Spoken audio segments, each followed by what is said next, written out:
কোটা আন্দোলনকে ঘিরে সহিংসতায় ঠিক কত মানুষ প্রাণ হারিয়েছে তা এখনো নিশ্চিত করেনি সরকার। এবারে সহিংসতায় আন্দোলনকারী শিক্ষার্থীরা যেমন নিহত হয়েছে, তেমনি নিহত হয়েছে অনেক নিরীহ মানুষ ও পুলিশ সদস্যরাও।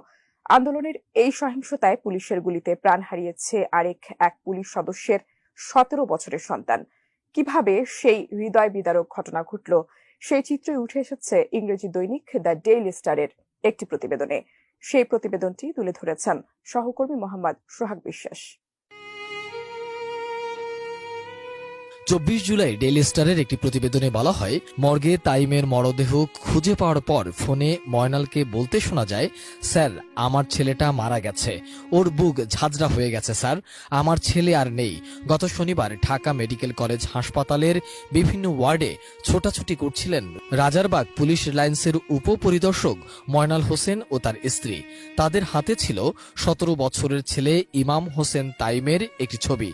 যাকেই পাচ্ছিলেন ছবি দেখিয়ে জিজ্ঞেস করছিলেন এই ছেলেকে তারা কোথাও দেখেছেন কিনা।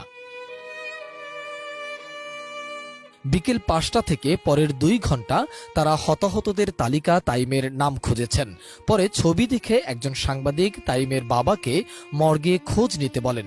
সঙ্গে সঙ্গে জরুরি বিভাগের লাশ ঘরের উদ্দেশ্যে দৌড়ে যান তিনি।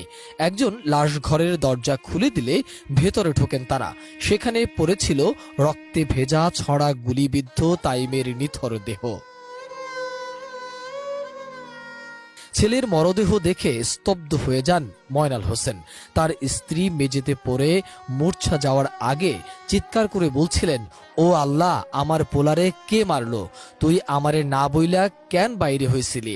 কোটা সংস্কারের দাবিতে বিক্ষোভ মিছিলে যোগ দিতে কলেজ শিক্ষার্থী তাইম শুক্রবার সকাল 11টার দিকে যাত্রাবাড়ির বাসা থেকে বেরিয়েছিলেন।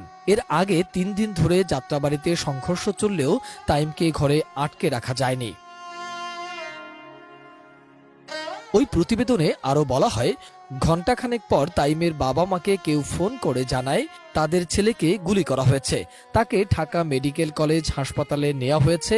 ময়নাল বলেন, কোটা সংস্কারের দাবিতে আন্দোলন শুরু হলে আমার ছোট ছেলে তাতে যোগ দেয়। তাকে শুরু থেকেই না করেছিলাম আন্দোলনে যেতে, কারফিউর মধ্যে তাকে বের হতেও না করেছিলাম, কিন্তু আমার কথা শোনেনি। মর্গে তাইমের মরদেহ খুঁজে পাওয়ার পর ফোনে ময়নালকে বলতে শোনা যায়, স্যার আমার ছেলেটা মারা গেছে, বুলেটে ওর বুক ঝাঁঝরা হয়ে গেছে স্যার, আমার ছেলে আর নেই। তিনি প্রশ্ন রেখে তাকে বলেন, একজনকে মারতে কতগুলো গুলি লাগে স্যার?